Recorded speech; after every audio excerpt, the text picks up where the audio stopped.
আমাদের সমস্যা কোথায়? আমি ৮ রাকাত করে চলে আসি, আমি ১২ রাকাত করে চলে আসি। সেই ২০ রাকাত দেখে আমার কেন গা জ্বলে? আমার কেন প্রতিহিংসা হয়, হিংসা হয়? আল্লাহ কিন্তু ট্রাফিক সার্জেন্ট না, ট্রাফিক পুলিশ না। আল্লাহ এসে আমাকে সরল সঠিক পথের দিকে নিয়ে যাবে। কেন বাহাজার আয়োজন করেছি আমরা? কেন করি এটা? সালাতুত তারাবিহ। রমজানে আমরা তারাবির নামাজ পড়ি।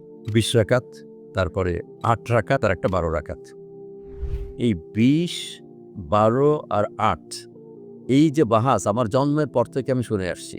পার্টিকুলারলি রমজানে এসে টিভি টক শো, পত্রিকায় লেখা, বিভিন্ন ওয়াজে নানাভাবে ৮ রাকাতওয়ালা নানা রকম হাদিস দিয়ে, নানা উপমা দিয়ে প্রমাণ করে দিচ্ছেন ৮ রাকাত। ১২ যুক্তি আছে, ২০-এর যুক্তি আছে। ঠিক আছে, ৮-এর যুক্তি মানি, ১২-র যুক্তি মানি, ২০-এর যুক্তি মানি। আমার একটা যুক্তি হচ্ছে, কালকে কিয়ামতের ময়দানে যখন হিসাব হবে, সর্বপ্রথম যার হিসাব নেওয়া হয় তার নাম হচ্ছে সালাত, ফরজ সালাত অবশ্যই। নামাজ পড়ে যে জান্নাতে যাওয়া যাবে না এটা আমরা অবশ্যই জানি।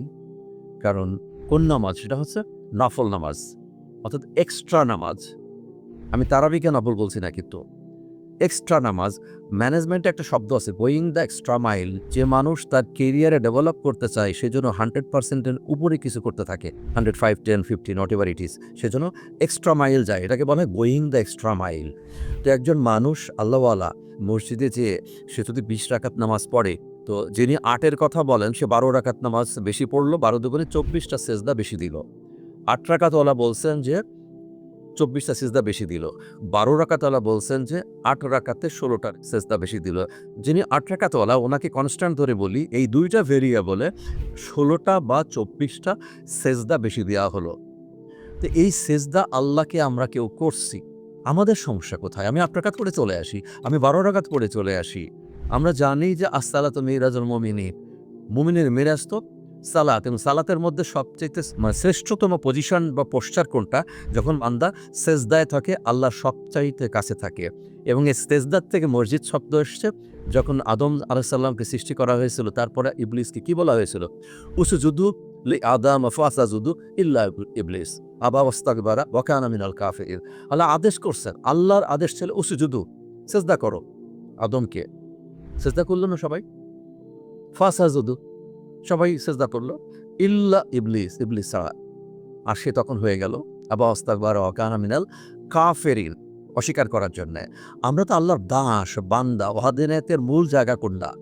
আল্লাহকে এক হিসেবে মানা, এবং আল্লাহ আমাদেরকে যা কিছু করতে বলছেন সেই জিনিসগুলো পুঙ্খানুপুঙ্খরূপে করে আমি যে একটা উপযুক্ত দাস, মনিবের খাস গোলাম, মনিবের সবচাইতে নৈকট্যপ্রাপ্ত গোলাম, সেটা প্রমাণ করা। সেটা প্রমাণ করতে গেলে আমাকে সেজদা করতে হবে খুজুর সাথে।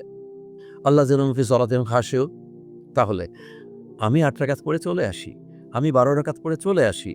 যিনি ২০ রাকাত পড়ছেন, সেই ২০ রাকাত দেখে আমার কেন গা জ্বলে? আমার কেন প্রতিহিংসা হয়, হিংসা হয়? অথবা এটা নিয়ে বাহাজের আয়োজন কেন তুলেছি আমরা? কেন বাহাজের আয়োজন করেছি আমরা? কেন করি এটা? যে দেশে এখনো ইসলামের প্রচার, সঠিক ইসলামের প্রচার ঠিক মতো এখনো হয়নি। Man in general does not know the true meaning of Islam. আমরা কথায় কথায় কমপ্লিট কোড অফ ইসলাম বলি, কিন্তু তাকে যদি একটু ডিটেলস বলতে যাই তখন কিন্তু সে জানবেই না, বলতে পারবে না যে what is complete code of Islam. আমরা প্রতিদিন সূরাতুল ফাতিহা পড়তেছি, ফরজ নামাজের ক্ষেত্রে ১৭ থেকে ২০ বার। আমি যদি ওয়াজিব নামাজটা ধরি তাহলে ১৭ থেকে ২০ বার এই যে আলহামদুলিল্লাহ রাব্বিল আলামিনের মধ্যে সিরাতুল মুস্তাকিমের কথা বলতেছি। এই সিরাতুল মুস্তাকিম পড়ে যাচ্ছি আমরা, কোনোদিনও জানি না সিরাতুল মুস্তাকিম, অথবা আমরা জানলেও আল্লাহ তুমি আমার সরল সঠিক পথ দেখাও। আল্লাহ কিন্তু ট্রাফিক সার্জেন্ট না, ট্রাফিক পুলিশ না। আল্লাহ এসে আমাকে সরল সঠিক পথের দিকে নিয়ে যাবে। একটু সামনের দিকে যাই, কোরআনের মধ্যে দেখা যাবে হাজা সিরাতুল মুস্তাকিম, এই সিরাতুল মুস্তাকিম। সুতরাং আমরা এই ৮ রাকাত, ১২ রাকাত এবং ২০ রাকাতেরই যে প্রতিযোগিতা আছে, যে আলোচনা আছে, এইটা বাদ দিয়ে মানুষের ঈমানকে আরও পোক্ত করার জন্য, পরিষ্কার করে দিয়ে স্পষ্ট করার জন্য আমরা কিছু কাজ করি।